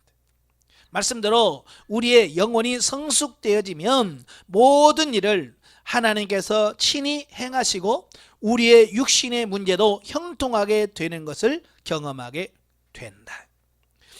그래서 우리가 이 육신에다가 초점을 맞추면 결국 기복신앙이 돼요. 그죠? 기복신앙은 영적인 게 아니에요. 그래서 우리는 기복신앙으로 갖추면 안 되고 영에다 맞춰야 돼요. 그래야 바른 신앙이 될 수 있고요. 그 하나님과 바른 관계가 형성이 되면 그 나머지 것은 거저 받는 거예요. 거저. 덤으로 받는 거예요. 덤. 우리가 시장에서 보면 그렇잖아요. 5,000원어치만 줘요. 그러면 이게 5,000원이에요. 그래서 한 줌 더 주잖아요. 그게 한 줌 더 주는 게 덤이야. 바로 마찬가지예요. 우리가 영적인 관계가 하나님 앞에 잘 형성이 되면 무엇을 먹을까, 무엇을 마실까, 무엇을 입을까라고 하는 것은 하나님께서 그냥 거저 주시는 건데 그냥 덤으로 주시는 거야. 근데 우리는 덤에다가 자꾸 초점을 맞추니까 이상해지는 겁니다. 그냥 덤은 은혜인 거예요. 그냥 감사하면 되지. 그죠? 예. 자, 제가 좀 빨리 한 것은 영지주의에 대한 부분을 한번 보려고 그래요. 자, 넘겨서 167페이지에 보시면 영지주의에 대한 이해. 우리가 지금 계속해서 영지주의라는 말을 많이 하잖아요. 초대교회에 엄청나게 교회에 영향을 미쳤던 이단 중에 하나가 누구냐? 영지주의예요. 다음에 할 유다서도 유다서에서 가장 많이 다루고 있는 게 영지주의라는 부분이거든요. 그래서 영지주의에 대한 이해가 좀 우리가 있어야 되는데요. 자, 초대교회 시대에는 곧 로마 제국 시대입니다. 그리고 로마 제국 문화는요, 어쩌면 사실 로마라고 하는 단독 문화라기보다는 짬뽕이에요. 그리스 전통 문화를 중심으로 해서 소아시아, 페르시아, 이집트, 심지어 인도 등의 문화를 혼합시킨 소위 헬레니즘 문화였대요. 그래서 초대교회는 그 순수 정통 신앙을 주지하기 위해서 초기부터 이러한 세속 이방 문화를 배경으로 한 이단 사상의 거센 도전에 직면해야 했습니다. 그러니까 기독교가 형성된 지 20년이 채 지나서 바로 이단이 등장을 하게 돼요. 예, 그 중에 대표적인 것이 소위 헬레니즘 사상을 근간으로 하고 있는 이원론적, 범실론적 우주관과 기독교 순수신앙을 혼합시켜 만든 영지주의였다. 그러니까 이 영지주의는 뭐냐면 이방 헬라적인 헬라 철학적인 사고와 기독교를 혼합시켜 버린 겁니다. 예, 그래서 그들 나름대로의 기독교를 만든 거예요. 그러니까 순수한 기독교가 아닌 헬라 철학과 혼합시켜 버렸기 때문에 많은 문제를 야기할 수밖에 없었죠. 물론 이 영지주의가 본격화된 것은 AD 2세기입니다. 이미 AD 1세기 중엽의 초대교회 시대부터 소위 전 영지주의자들이 발흥하여 초대교회 순수신앙을 위협하였다. 그러니까 영지주의가 막 활개치던 시대는 AD 2세기경입니다. 그런데 이미 1세기 중엽부터 이미 존재하고 있었어요. 그래서 사도 바울 시대, 요한 사도 시대, 유다 시대, 이런 시대에 계속해서 영주주의가 조금씩 성장하다가 2세기에 들어가서는 완전히 크게 번성을 하게 되는 이 부분을 보게 되죠. 자, 우리가 요즘에도 봐도 그렇잖아요. 신천지가 처음부터 그렇게 큰 건 아니잖아요. 그지? 과천에서 조그만 동네에서 몇 명 모여서 하다가 그게 점점 커지다가 어느 계기를 통해서 그냥 확 번지잖아요. 마찬가지예요. 이 영주주의가 처음부터 그렇게 확장된 건 아니에요. 조금씩 영향을 미치다가 2세기 들어가서 확 번창을 하게 되죠. 그래서 요한 1, 2, 3서와 베드로 후서, 유다서 등 이런 영주주의의 도전을 직간접적인 배경으로 하여 쓰여졌다라고 하는 겁니다. 이에 사도시대, 속사도시대, 그리고 교부시대에 걸쳐 초대교회사의 주요 배경에 하나였던 영지주의자의 계략을 다음과 그러니까 사도시대, 이 사도시대는 어떤 시대냐면 예수님의 그 12사도가 살아있는 시대를 사도시대라고 그래요. 그 다음에 사도시대가 끝나면 속사도시대가 생겨요. 속사도시대는 뭐냐, 이 사도들의 직접 제자들, 일대 제자들이 사역하는 시대를 속사도라고 그래요. 그러면 그 다음에 속사도 다음에 뭐냐, 그 속사도에게 배운 제자들 있죠, 이걸 교부라고 그래요. 그러니까 이제 기독교 살아보면 속사도 누구라고 하고 이제 교부 누구 교부라고 하죠. 자, 그게 1대 사도냐 2대 사도냐 3대 사도냐라고 하는 부분에서 사도, 속사도, 교부 이렇게 구분되어진다는 거 기억하시면 좋겠고요. 자, 정의. 자, 영지주의는 지식을 의미하는 헬라어 그노시스에서 유래한 거예요. 예. 이 그노시스는요, 물론 일반적인 지식을 가리키기도 하지만 영지주의에 있어서는 특별히 신적 비유에 해당되는 영적 지식, 곧 허망한 세상일 뿐인 이 육적 세상이 아닌 참 세상인 영적 세계에 대하여 비유적 계몽에 의하여 얻게 된 지식을 가리켰다라고 하는 겁니다. 이어서 비의라고 하는 말은 쉽게 드러나지 않은 은밀한 것, 그러니까 영적인 세계에 대한 지식을 알아내는 것, 이걸 영지라고 그래요. 영지.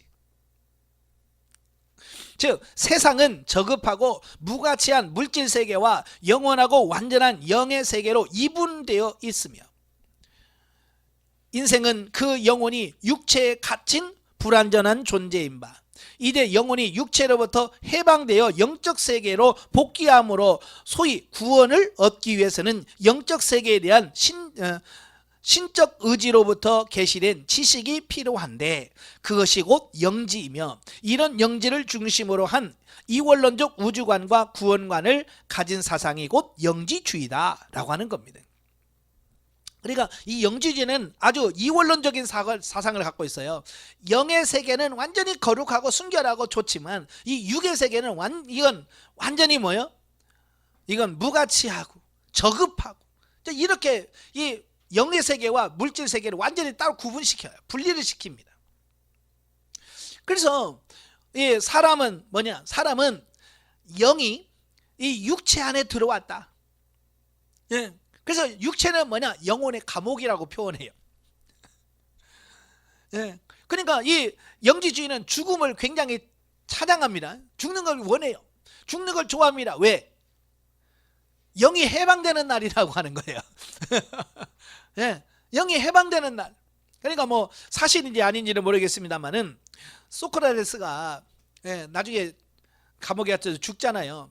독약을 마시고 죽였다고 그랬잖아요. 예? 그때 악법도 법이다 그러면서 사약을 내리니까 그걸 마시고 죽었다고 그러잖아요. 예? 그러니까 그 헬라 사상을 갖고 있는 사람이, 헬라 사상의 그 핵심적인 원리를 했던 사람이 소크라테스잖아요. 예? 바로 그 소크라테스도 뭐요? 죽음이라고 하는 것은 영이 그냥 해방되는 거야. 그러니까 죽음에 대해서 그렇게 크게 생각하지 않아요. 어쩌면 기독교인의 사상과 매우 유사해. 그러니까 기독교와 이게 혼합되니까 이게 잘 맞아 들어가. 그래서 사람들이 헬라 사상을 갖고 있던 사람들은 기독교 이야기하면 그냥 자기 사상으로 쉽게 받아들여 버려. 왜? 그들도 이미 천국과 지옥, 이거 천국과 영적인 세계와 육적인 세계, 이걸 이미 그들 나름대로 철학적으로 알고 있었기 때문에 훨씬 받아들이기 쉽다는 거예요. 근데 뭐냐? 기독교에서 말하는 진리를 그들이 못 받아들이는 거예요. 기독교에서 말하는 진리는 뭐예요? 예수 그리스도를 믿어야 구원받는 거지. 영적인 지식을 갖고 있다고 해서 죽어서 그들의 그 영의 세계로 들어가고 그런 게 아니란 말이에요. 분명히 다른데. 그러나 위에 서두에서 밝힌 것 같이 영지주의는 헬라 사상과 동방 종교들의 그 신비 사상, 그리고 소위 중간기 시대를 무대로 하여 생겨난 유대교와 기독교 사상이 혼합된 일종의 혼합 사상으로 각 시대와 지방에 따라서, 심지어 각 인물에 따라서 그 사상과 체계가 달라요. 왜냐하면 진리가 아니기 때문에 지도자가 어떤 지도자에 따라서 이게 좀씩 방향이 달라요. 때문에 영지주의가 어떤 것이라고 정의하여 말하기는 매우 어렵다. 왜? 시대마다 자꾸 이렇게 바뀌어요. 여러분, 바뀌는 게 진리입니까? 왜 기독교를 진리라고 그래요? 2000년 전이나 1000년 전이나 변함이 없기 때문에 진리인 거죠. 근데 그건 진리가 아니기 때문에 사람이 어떤 지도자가 세워지느냐에 따라서 이게 달라져 버려. 그건 진리가 아니니까 그런 거예요. 다만 스스로 영지주의자라고 칭하면서 이원론 사상에 근거하여 물질은 무조건 악하고 영혼만이 선하며 인간이 악한 물질 세계에서 구원받기 위해서는 이 세상을 초월하여 존재하는 초월자로부터 계시되는 지식, 곧 영지를 소유해야만 한다는 공통된 사상에 근거를 두고 있는 일련의 무리들을 총칭해서 영지주의라고 우리가 말을 합니다.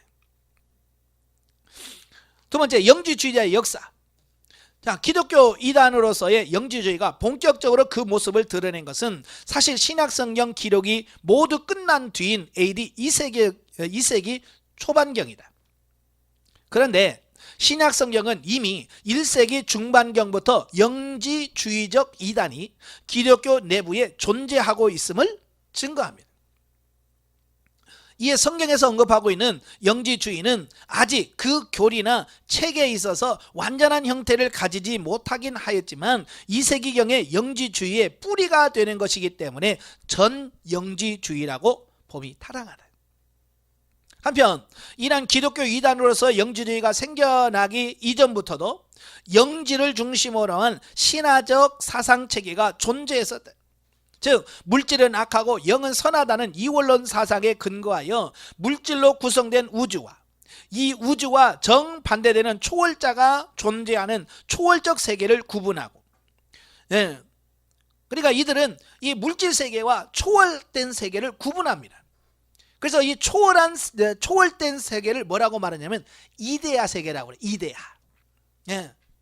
이데아는 이 기독교에서 말하는 천국과 유사해요.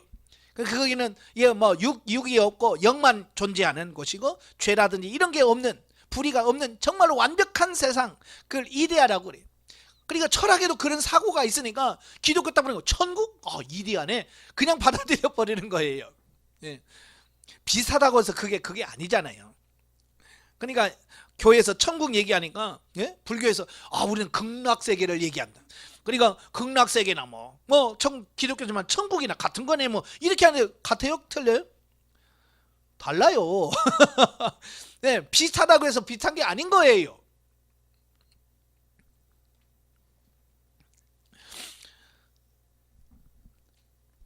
자,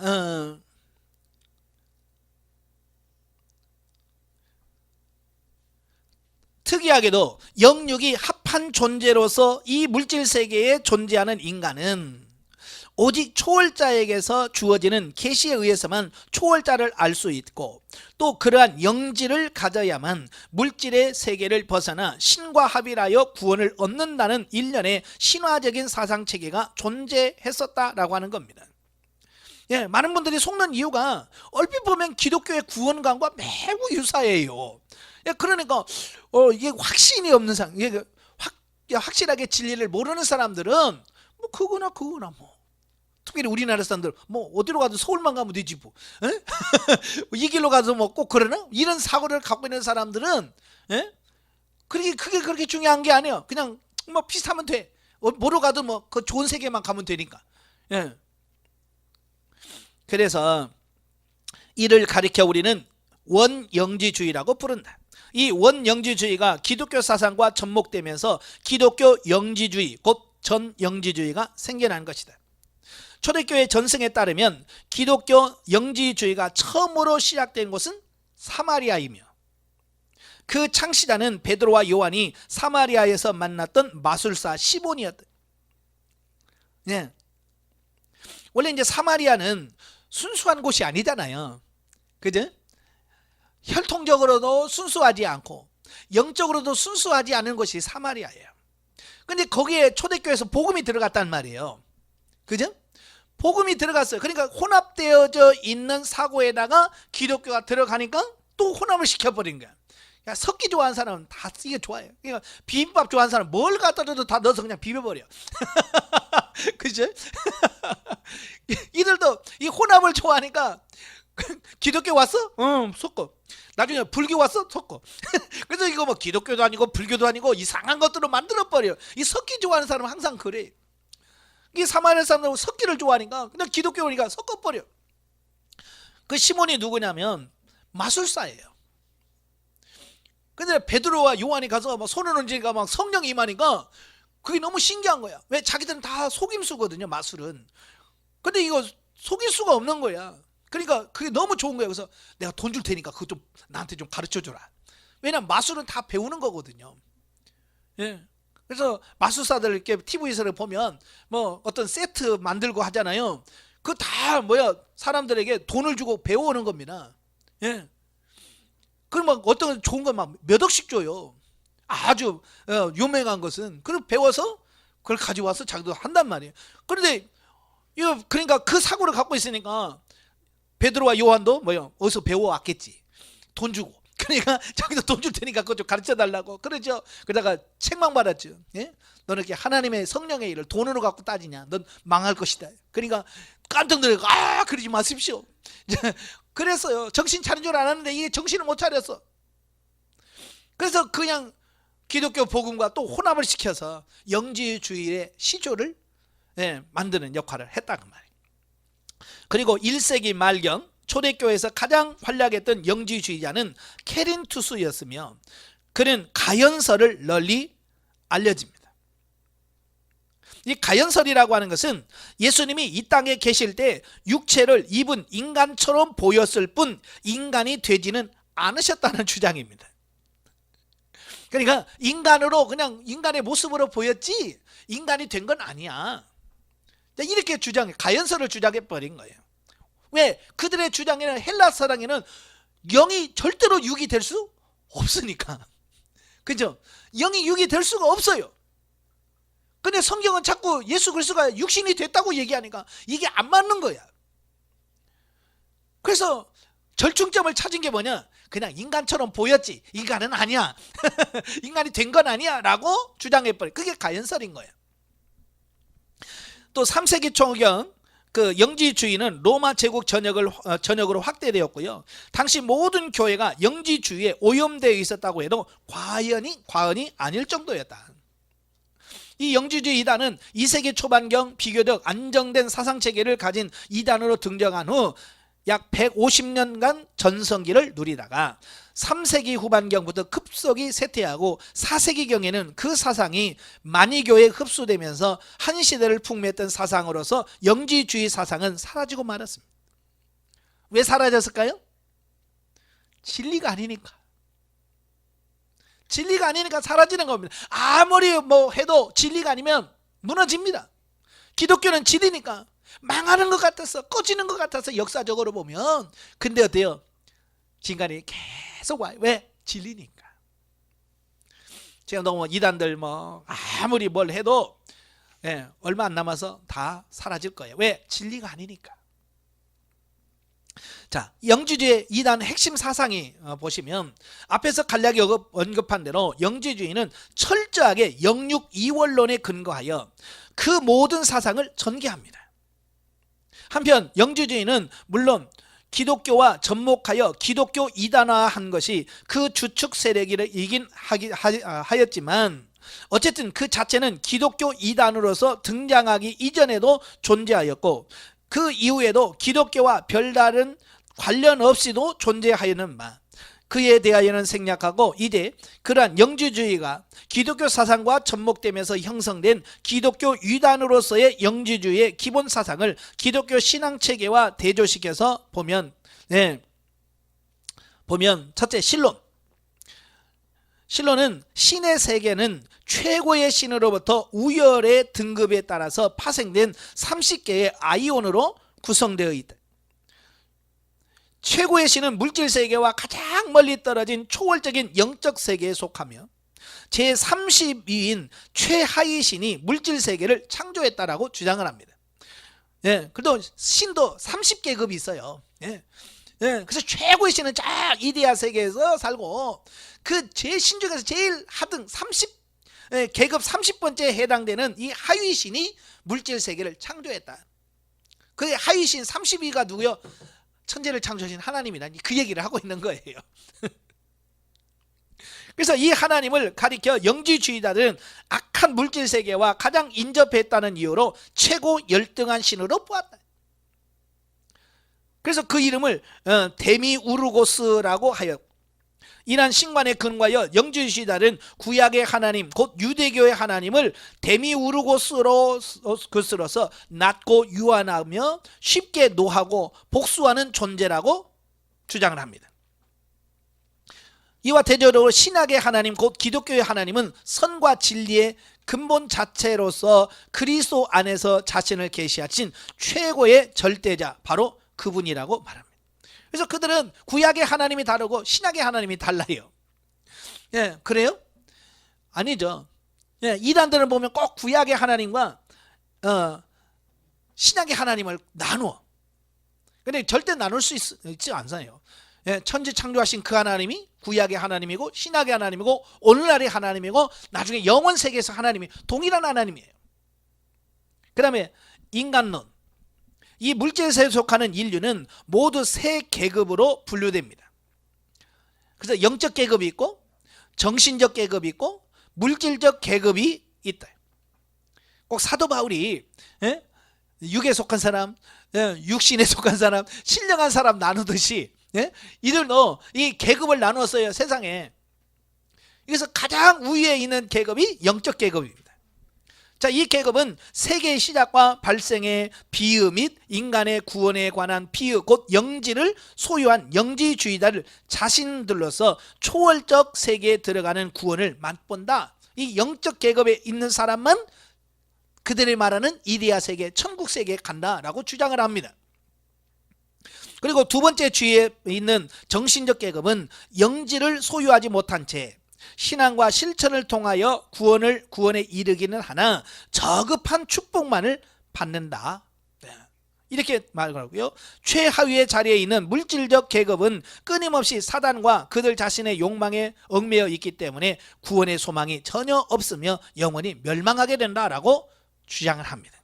언뜻 들어보면 성경 이야기하고 매우 유사해.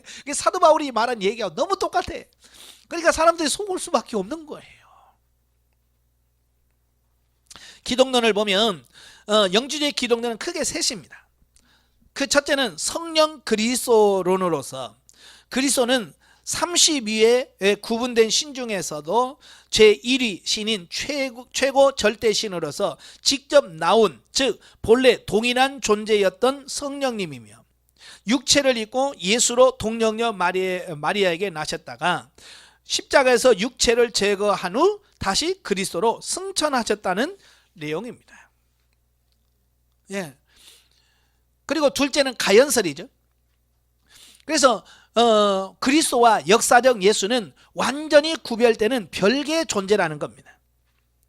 그래서 예수는 세례 받을 때로부터 시작하여 십자가에서 죽음까지의 기간 동안 그리스도에 의해 사용된 도구에 불과하다는 것이에요. 예. 그러니까 예수님이 세례요한에게 세례를 받을 때 예수의 영이, 예수의 영 성령이 예수라는 사람 안에 들어왔다는 겁니다. 육신으로 태어난 게 아니고 그 인간 예수 안에 성령이 들어가서 이제 그리스도로 상화를 하는 겁니다. 그러다가 십자가에 못 박혀 죽을 때에 성령이 떠나버린 거예요. 그래서 예수님이 죽었어요, 안 죽었어요? 안 죽었고 인간 예수만 죽었다. 그렇게 주장하는 거예요. 또 완전한 신이신 그리스도에게는 결코 죽음이 있을 수 없으므로 십자가에서 죽은 것은 인간 예수일 뿐이다. 예수 그리스도가 십자가에 못 박혀 죽은 게 아니다. 그러면 우리 죄 문제를 어떻게 해결해? 그렇잖아요. 예수님이 십자가 못 박혀 죽으셔야 우리의 모든 죄값을 정리할 수 있는데, 그러니까 말이 안 되는 거야. 근데 말이 안 되는데 그대로 말이 되게끔, 사람이 이해하게 되게끔 이렇게 바꿔놓으니까 사람들이 분별력이 없으면 넘어가는 거예요. 그리고 셋째는 원인 그리스도론으로서 예수와 그리스도를 분리하지 않으며, 예수 그리스도는 30개의 아이온으로 구성된 신들 중에 하나로서 최고의 신으로부터 모든 권세를 부여받고 마리아에게서 탄생한 가장 원형적인 인간으로서 인간에게 구원을 위해 필요한 영지를 준 후 승천하였다는 것이다. 이 같은 영지주의 기독론은 본래 제2위 성자 하나님이셨던 그리스도가 성육신하시어 취하셨던 인성을 부인하거나 아니면 지상에서 구속사역을 행하시면서 그 주님께서 가르쳤던 신성을 부인하는 것으로 결국 성경에서 가르치는 예수 그리스도의 신인 양성을 다 부인하는 결과를 낳게 됩니다. 이런 영지주의 기독론은 집중 반박한 것이 요한 1서다라고 볼 수 있어요. 그러니까 그들이 말한 기독론과 우리가 말하는 기독론은 전혀 다른 거예요. 그 다음에 구원론.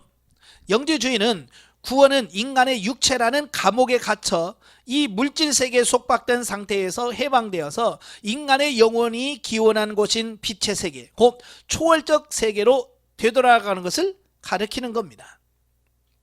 그러기 위해서는 인간 자신의 기원과 존재에 대해서뿐만 아니라 인간에게 영혼을 주신 초세계적인 최고의 신을 알아야 한다. 이를 위해서 신의 계시가 필요하다. 그리스도는 최고의 신으로부터 보냄을 받은 계시자이며 그를 통하여 인간은 구원에 필요한 영지를 얻을 수 있다.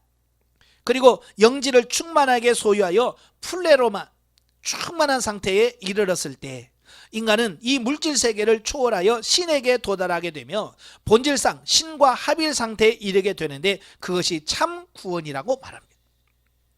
따라서 영지주의는 종말론이 따로 없고요, 이 구원론이 곧 종말이 되는 셈이다.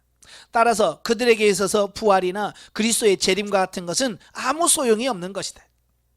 베드로가 영지주의의 이단을 공격하면서 그리스도의 재림을 거듭 확증하지 않으면 안 되었던 이유도 바로 여기에 있다. 그러니까 그들의 구원관에서는 예수님의 재림이 필요 없어요. 있을 이유가 없어. 그래서 예수님의 재림을 자꾸 부인하는 겁니다. 근데 베드로는 아니다, 예수님께서 부활을 명하셨고 말씀하셨고 반드시 부활이 있다라고 주장을 하는 겁니다. 왜? 영지주의가 자꾸 이상한 소리 하니까. 자, 윤리관. 영지주의는 윤리관의 출발점은 영육이원론에서 근거합니다. 그래서는 오직 영과 영의 세상만을 중시하고 악한 물질로 구성된 이 세상과 인간의 육체를 경시하는 데서부터 비롯되어집니다. 그러나 이처럼 동일한 근거에서 출발한 영지주의의 윤리관은 서로 완전히 상반된 윤리강령을 제시하는 두 극단적인 형태로 윤리관이 기결됩니다. 그러니까 같은 영지주의인데도 그 윤리관에서는 완벽하게 둘로 나눠져 버려요. 그래서 그 하나는 극단적인 금욕주의로 가고 하나는 아예 그냥 반대로 완전히 도덕률 폐기론자로 바뀌어버려요. 같은 영지주의인데도 완전히 달라요. 그래서 극단적인 금욕주의 또는 고행주의라고 그러죠. 그들은 영지를 소유한 자신의 순수하고 절대 선한 영이 악한 세상으로 인하여 오염되는 것을 방지하기 위하여 이 세상과의 접촉을 회피하고 육체를 학대하는 것을 윤리와 도덕의 기본 강령으로 주장합니다. 그래서 이 극단적인 사람들은 뭐냐면 이 순수한 영이 육신으로부터 이게 오염되면 안 된다는 거예요. 그래서 이들은 결혼 같은 것도 금지해요. 그 같이 살면 오염된다는 거예요. 그래서 이런 것도 금하고, 먹는 것도 금하고, 이게 극단적인 금욕주의로 가버려요. 그 다음에 반대로 자유방림주의 또는 쾌락주의, 이들은 영혼은 본질상 선하기 때문에 육체의 그 어떤 상태로부터 오염될 수 없기 때문에 육체를 가지고 어떤 행위를 하더라도 상관없다라고 말한다. 이들은 영반대예요. 오염될 것을 염려한 사람들은 극단주의로 가는데 이들은 오염될 이유가 없다는 거예요.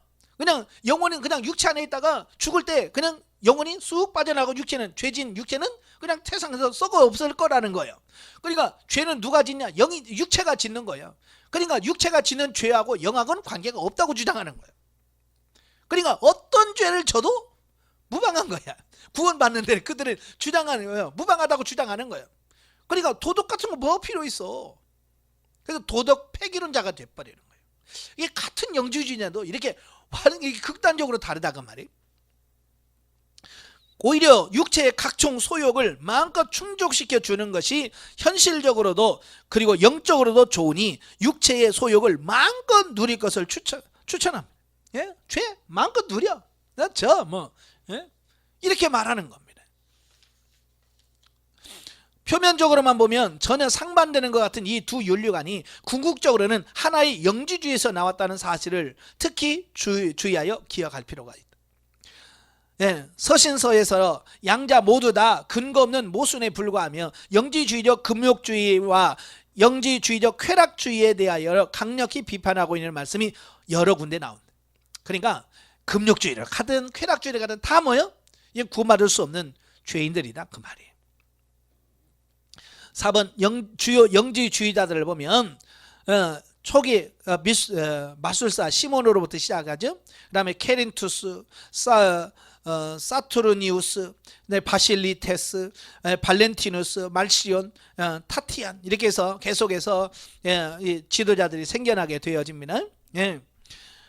핵심 주장도 시간이 점점 가면서 자꾸 바뀌어요. 아까 말한 것처럼 왜? 진리가 아니니까.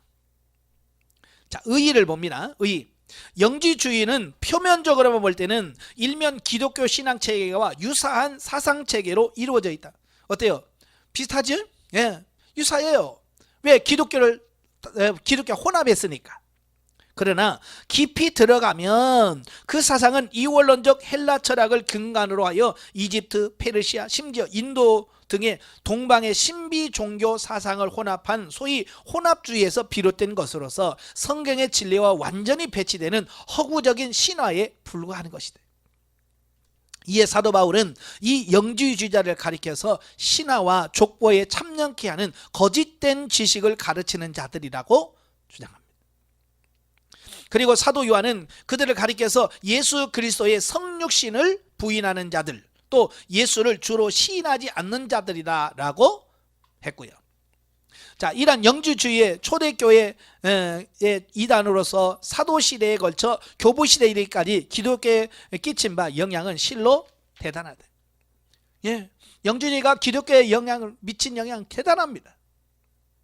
첫째, 영주주의는 성경이 가르치고 있는 모든 교리들에 대하여 의문을 제기하고 나름대로 해답을 찾고자 했던 사실을 들 수 있다.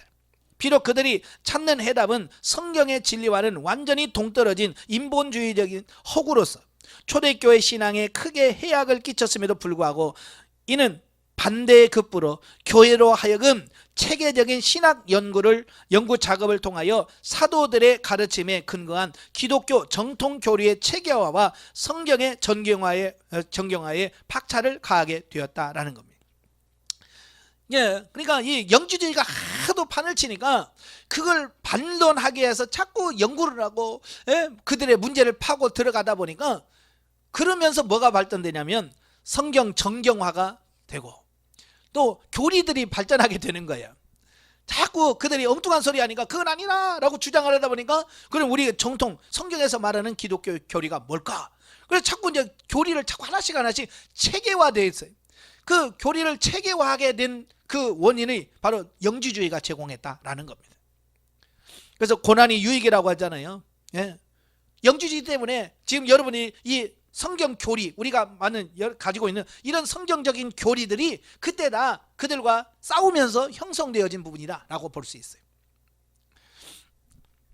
둘째, 영주주의와 같은 이단의 심각한 도전에 직면한 초대교회는 이에 적극적으로 대처하기 위하여 교회 조직화 작업에 더욱 박차를 가하게 되었고요. 이로 인하여 교회 지도자의 권위가 크게 강화되었다. 예, 그러니까 이 이단들과 대처하려 보니까 지도자가 강력해야 돼. 그죠? 그래야 이단들이 왔을 때 그걸 대적할 수 있고 그냥 하게 돼. 근데 자꾸 지도자들에게 권한을 주고 권리를 주다 보니까 결국 이 지도자의 권한이 강화돼 버려요. 지금은 너무 강화돼서 문제죠. 예. 중세 때는 아예 그냥 너무 강화돼 버려 그게. 셋째, 신약 서신서에서 자주 암시되고 있던 바 비록 당시의 영주주의자들은 사상적 체계를 완전히 갖추지 못한 전 영주주의자였음에도 불구하고 극단적인 금목주의적 행위와 도덕 방임주의 또는 도덕 폐기론에 의하여 교회 윤리 생활에 크게 혼란케 하였던 바 이는 기독교를 하여금 기독교 윤리 철학의 정립과 이의 실천 중요성을 절감하게 하였고요. 또 이로 인하여 교회는 이교 생활에서 존경과 인정을 받을 수 있었다라고 하는 겁니다. 그러니까 도덕 폐기론자가 되니까요, 이건 난리가 아닌 거예요. 근데 기독교 윤리는 자꾸 정립이 되어지면서 하나님의 성인사는 그렇게 살면 안 된다 라고 해서 기독교 윤리가 점점 강화되는 거예요. 그러다 보니까 모든 사람이 왔을 때 기독교 좀 믿을 만한 사람, 신뢰할 만한 사람 이렇게 바뀌어져 버린 겁니다. 그래서 콘스탄틴 대제가 314년에 기독교를 로마의 국교로 제정을 합니다. 그 이유가 뭐냐면 바로 도덕적 타락에 있었어요. 완전히 세상이 너무 타락했어요. 심지어 왕이 세자의 부인, 그러니까 이제 왕비를 뽑아야 되잖아요. 근데요, 귀족들에서 뽑을 수가 없어요. 왜? 어려서 너무 타락해가지고 얘들이 순결하질 않아. 그래서 왕비를 세울 때 막 누군지도 모르는 사람 때 막 누구하고 잤는지도 모르는 사람 데려다 왕비 세울 수 없잖아요. 그렇잖아요. 성적으로 너무 문란한 시대니까. 그래서 왕궁에서 야 깨끗한 사람 찾아라. 그래, 순수한 처녀를 찾아라. 그런 거예요. 처녀를 찾다 보니까 교회에서밖에 없어요. 교회에서밖에 찾을 수가 없어요. 그래서 결국은 교회 다니는 신부를 왕비로 찾을 수밖에 없는 거예요. 그래서 콘스탄틴 대제의 어머니가 헬레나라고 하죠. 예, 기독교 신자예요. 예. 그러니까 그 영향이 어떻게 되겠어요? 점점 궁궐에 영향을 미치겠죠. 그래서 지금 기독교가 로마에 그 국교로 될 수 있었던 그 원인이 도덕적인 순결 속에서 나오는 거예요. 오늘 우리도 마찬가지예요. 우리가 세상에서 큰 소리 칠 수 있다면 그게 뭐예요? 도덕적인 순결함, 도덕적인 우위가 되어야 돼요. 그래서 우리가 잘 살아야 돼. 그래, 엉뚱하게 막 사니까 세상에서 손가락질을 받으니까 교회 그 힘이 점점 약해져 버렸잖아요. 지금 교회 다니다 그러면 누가 인정해 줍니까? 안 해도. 왜? 교회가 타락해서 그래요. 그 타락을 돌이킬 수 있는 방법이 뭐냐? 바로 도덕적으로 우리가 변화되는 거예요. 아시겠죠?